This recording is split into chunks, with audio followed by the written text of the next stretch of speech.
Chris Metzen, who left the company a while ago. We've seen presidencies change seats as well.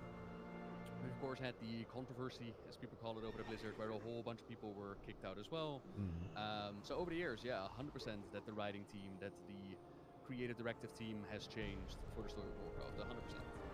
And I personally find it really, like, it's anyone's guess when exactly these changes went to the forefront. Personally, I feel like there's a big change when you look at Battle for Azeroth, but even in Legion, there are certain things that I'm like, that could be a thing as well. But yeah, there's definitely been changes, 100%. And sometimes, apparently, this goes back to Battle for Azeroth with the whole burning of Teldrassil, where Sylvanas yelled, like, burn the tree. Apparently, there was only one person who was now fired that wanted that tree to burn, which I found really interesting. But even then, like, some people have taken it to the forefront and tried to use it as an excuse as to what Battle for Azeroth and Sylvanas and Shadowlands became. But ultimately, even with the tree burning, there have been so many choices along the way that could have turned the story a completely different direction. I think that just the tree burning is not enough as an excuse to explain Shadowlands. Yeah, no, I agree with that. So it's, I feel like they're going in the right direction now from like listening to everybody talking. At least I'm hoping they're going in the right direction. I don't know. I think a lot of people are really on the hoping. Personally hoping as well. Shadowlands was very cosmic, and personally I found a lot of concepts and a lot of ideas, like the first ones or like the Shadowlands as a concept, as the beginning, as like where could this go. Personally I found it rather interesting.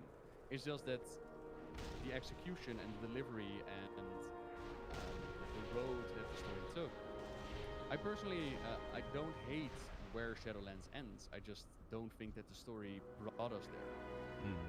It needed more time, more development, a whole bunch of things. Yeah, I agree. I think it just needed more development overall. And I guess that's why I think people like Wrath of the Lich King and Burning Crusade, because you had that development through the RTS game, right? Yeah. That as well.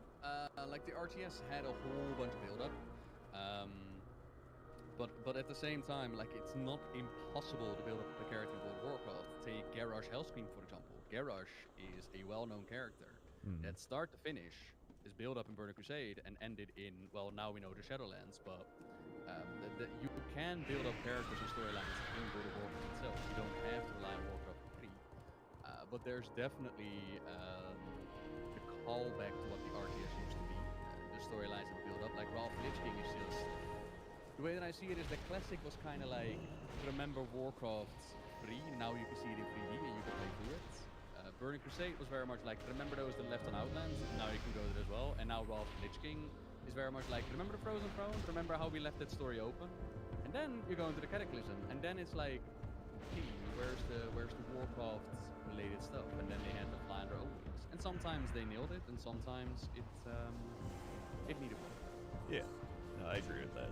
It's the one thing I always enjoyed about Classic is it feels like you're doing a bunch of little stories, which I guess some people might not like, because it feels like in modern WoW and retail WoW, you are already an established hero, right? And you're like, oh, I am a hero. Everyone's like, there he is, hero that killed all these big bosses. But in older WoW, it's like you're kind of growing as an adventurer, and it's almost like that D&D style of like RPG. Like, I'm progressing my character, and then the current expansions are like, I've already progressed. And I think a lot of people, probably myself included, prefer that adventure kind of growing into your story take on things. Yeah, I would agree. Like, a lot of people have said, like, the Classic feels more like an adventure, like you're exploring the world. But I would also argue that while, yes, the storylines were more diverse and was more your adventure, I also wonder if time has something. Because at the end of the day, we are going through the same quests, the same narrative. We are playing basically the same game. I wonder if the adventure is still there, yet we have become familiar with it, in a way. But 100%, I do agree with you, like the mindset of we are the chosen. Like, just think back to the Legion, we stepped up, we became like the leaders of the Order Halls. Like, hello, High Lord and Death Lord. I thought it was awesome, don't get me wrong. Yeah. But you are definitely put more to the forefront. Then yet, at the same time, when you run into characters that you've known for years, take a thrall for example. Like I've been to that man's wedding in the Catacomb, and he just calls me Mallwalker in the Shadowlands, like very distant, and I'm like, okay, so you don't recognize what I've done. Yeah, there's definitely some weird loophole things like that. Carolyn Levitt supports raising the retirement age, and Levitt supports a plan to privatize Social Security, which could result in devastating cuts to our hard-earned retirement. Levitt even opposed allowing Medicare to negotiate lower costs for prescription drugs. Carolyn Levitt's too extreme.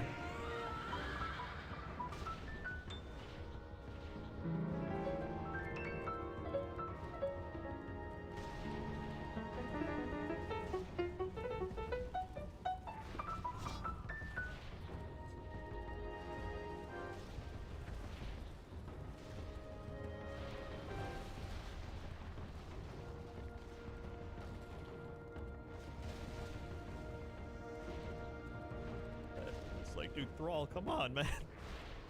I know you.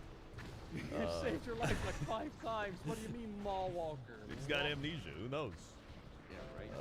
But yeah, I mean, I agree with all that. But I do think it's like you said. It is possible to create, characters that you care about through it. Like, for example, I think in Wrath of the Lich King, like pre-patch, you got Arthas being like, "Hey, how you doing?" And you're just like walking around and you're like, "Oh, how's he talking to me?" And he's just like, "I see you." And then, going through Wrath, like the entire time they're like, "Oh, the Lich King," right? They're doing all these things, and it feels like they try to do that now, and it just doesn't work well, or they don't do it at an effective level in terms of like playing through the game and feeling like, "Oh, this is the big bad character." I mean, you're comparing it to Shadowlands now? Well, yeah, in comparison to like Shadowlands, some of the expansions I think did it all right. I was about to say, yeah, okay, but like for me, Shadowlands is very much like the odd duckling out compared to all the other expansions. That's even true. Warlords. and to compare like Wrath of the Lich King, I've been working on like the story of Wrath of the Lich King Classic, and just remembering how much lore is just jam-packed into these zones, how much is going on. Like you said, Arthas is showing up and taunting you along the way. And not just taunting you because they can, as the jailer does, and then he just turns around and he's like, "I could kill you any moment, but I'm not going to, because, well, I guess we have to have our final confrontation." In the case of Arthas, there was a reason, because Arthas wanted us to be there at the top of Icecrown. He wanted the finest soldiers to be there, so he could res us, and have, like, the greatest fighting force ever. And he did. He did res us. Almost, if Tyrion didn't cheat with his whole, "Oh yeah, light, give me one final blessing." Like, Arthas won! We were dead on the floor. Arthas actually did what he set out to do. It was awesome. He was not bragging. He was not like, "Haha, I'm gonna kill you the next day." He was literally taunting and edging us on to come to the top of Icecrown. It was glorious. And just, I would 100% anybody that's gonna play Classic Wrath of the Lich King, pay attention to the quest lines, because there's just so much going on in each and every chapter. Yeah, 100%. It's nice not having the James Bond villain moment. Like, "I'm going to kill you any second, and here it comes. It's going to happen." And then, there was a moment in Zero Fortress, I swear. There was a moment, it was the final patch, the jailer shows up at like your bubble city, you have no escape, you have no way to stand against him, and literally for no reason, he's like, "Mossworn, we're out, we got other things to do." And it's like, what? What? Like, not even a motivation given. Like, we gotta go. And I get it, the jailer's like arrogant and he doesn't believe that we can stop him, but could it take 5 seconds to one-shot us? No? Okay. Okay, Yeah. bye! yeah, I think those are the types of things that get people being like, "What?" But hopefully going forward, it's gonna get better. We get some, I don't know, I'm also excited to be done with the whole Shadowland, or like the get back to more fantasy type stuff, in Azeroth. I think a lot of people are. Speaking of future and fantasy stuff, dragons! Yeah, we Dragons! had to Yay! we had to get the Shadowlands stuff out of the way. There you go. That's the Shadowlands rant. So now we're going on to Dragonflight. So Yes. what's going on now? Like, little synopsis. Okay, right, a little synopsis. Well, fun fact, it's actually your and Jesse's fault that we're gonna do what we're gonna do. Sick. You you did like an interview way back in 2007, I think it was. You know, it was about dragons. I'm gonna come back to that. Maybe like 2017. I don't know. I'm gonna come back to that. All right. Anyways, synopsis. Once upon a time, the dragons, they lived on the Dragon House. And 10,000 years ago, there was like the War of the Kings. Say, you might remember in Battle for Azeroth, like Bajara, that was like drowning. The big ass battle for eternity, the land splitting apart 10,000 years ago. The dragons, they had to join that war. So they said to the Dragon House, look, lock up, turn over the keys, you know, put on the webcams, stay safe. If any strangers show up, then don't open the door. Only open the door for us, right? Yep. Except, I think they kind of forgot the location of the Dragon House, or something happened which made it like vanish for 10,000 years. I think Mr. Pandaria, like the Isle, had been missing. Oh yeah. And now it reopened again. So there's like this stone. If you've seen the cutscene, there's like this stone guy that climbs the tower. He wakes up, climbs the tower, and gets the tower activated again. And the dragons, they find the Isles and they return home. After 10,000 years, they return to the Dragon House. Sorry, that was synopsis. That's what's going on. All right. So is this okay in terms of dragons? Because like all my dragon knowledge currently stems from like Cataclysm, and I've run Dragon Soul for those mounts so many times, and I've heard them be like, "Praise the Titans" and all that stuff, right? Does this have any tie-in to the Cataclysm dragon stuff whatsoever? Sort of. Okay, we need to go back in time. So for those who are listening who are like worried about Dragonflight spoilers, don't worry, I don't want to go too much into it. If I'm going to go into it, I'll give you like a heads up, like this is actually what happens. I more want to go into like, okay, this is what we know about the dragons so far. So dragons, they're very well explored in the Warcraft lore. Like we've had the Dawn of the Dragons, we've had Day of the Dragon, we've had Night of the Dragon, we've had Twilight of the Dragons. We've had the Cataclysm, and at the end of the Cataclysm, they were like, yo, we're done, it's the Age of Wars. Dragons, once upon a time, were actually proto-dragons. Way back when, on Azeroth, we had like the Titan Keepers. If you remember in Ulduar, there were the Keepers, you had like Freya, and Thorin, and Tyr.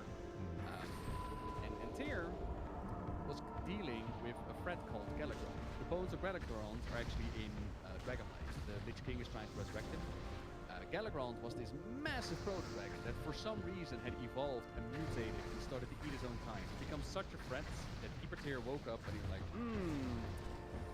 that's quite the problem that we're having there. And he couldn't deal with it alone. No. He had help. He had the 5 original aspects, still proto-drags at the time. Very primal, very elemental. They teamed up and together they managed to bring Galagrond down, stopping this threat and basically showing Tyr, like, look, my other keepers, they're a bit lazy right now. Azeroth could use some more defenders. I'm going to empower these proto-dragons and we're going to make dragons. Awesome, we're going to have more defenders. Fun fact, in Legion, you've gone through the halls of Valor with Odin, right?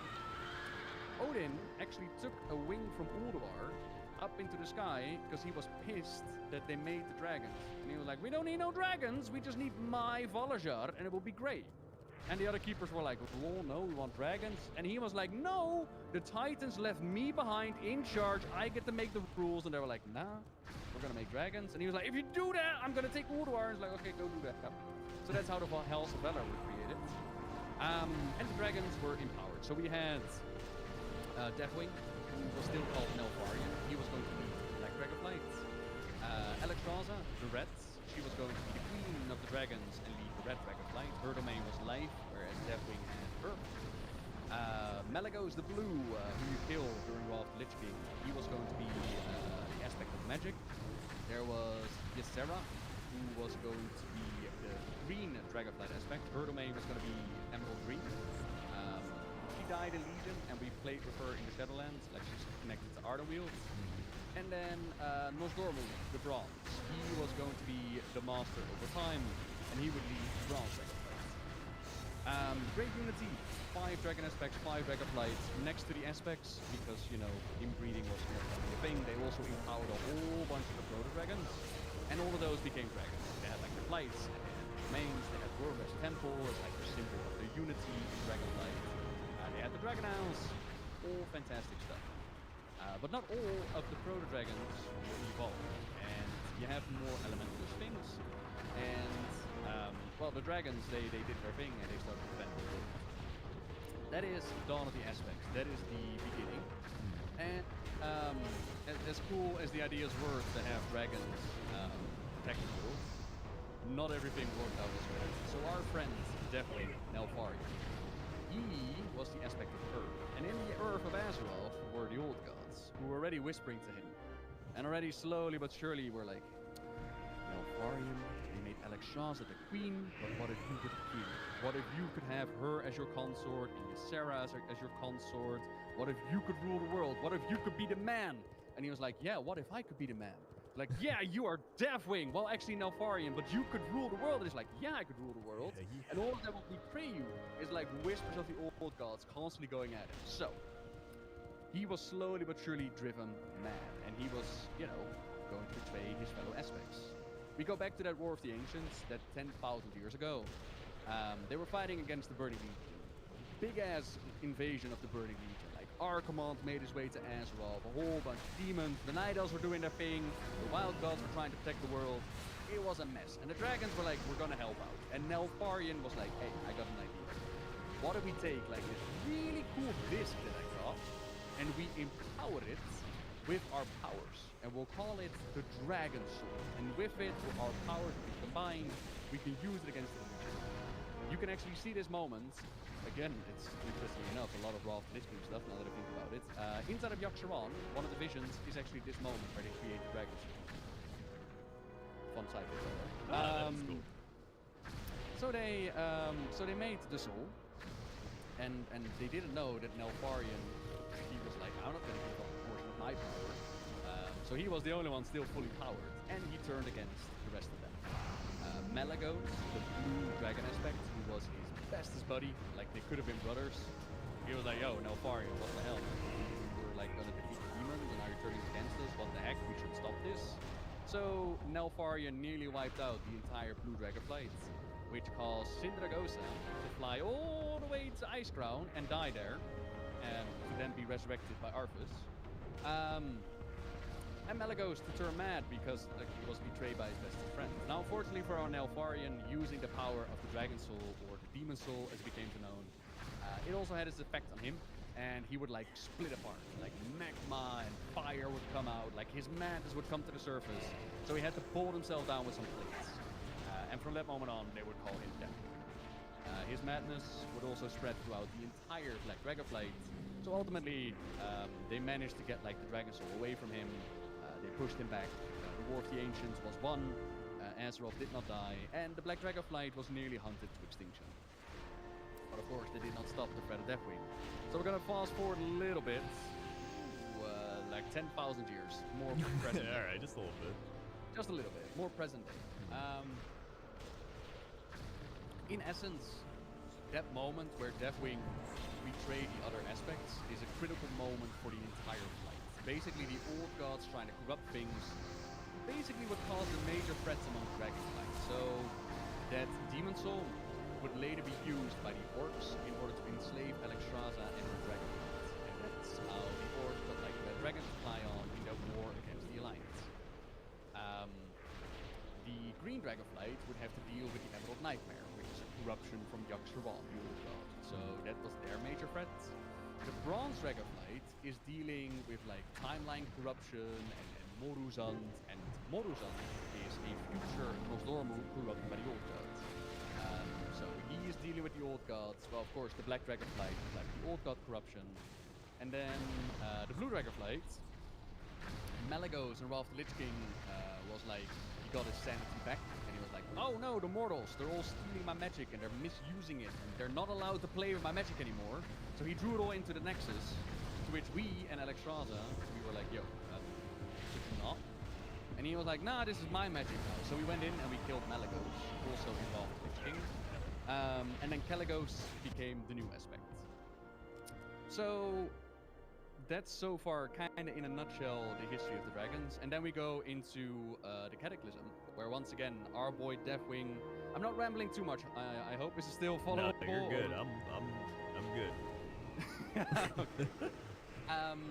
Then we go into the Cataclysm. So basically, all these years, like over 10,000 years now, our boy Deathwing has been listening to the whispers of the old gods. He has N'Zoth in his corner, and basically it's time to get things going. Basically, it's time to bring about the Hour of Twilight, which is the moment in which the old gods will break out of the prisons and they would rule the world once more. Dude, every time I hear Hour of Twilight, I just think of doing a mount run and that guy being like, the Hour of Twilight.